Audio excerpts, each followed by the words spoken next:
entire lineup of Kobalt Tools is upgraded from a quality perspective. Perhaps the most noticeable change is that all of our ratchets are upgraded to 72 teeth count, which is recommended by most mechanics. New ratchets also utilize a quick release function when swapping out different sockets and accessories.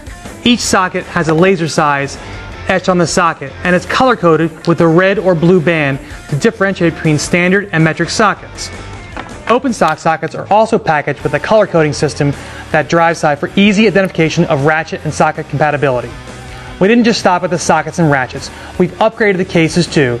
The new cases provided an added value to the set purchase and better reflect the quality of the new mechanics tool lineup.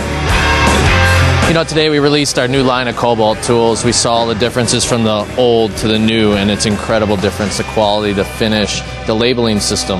There's so much great things that we've implemented and addressed the issues of the old and brought out in the new.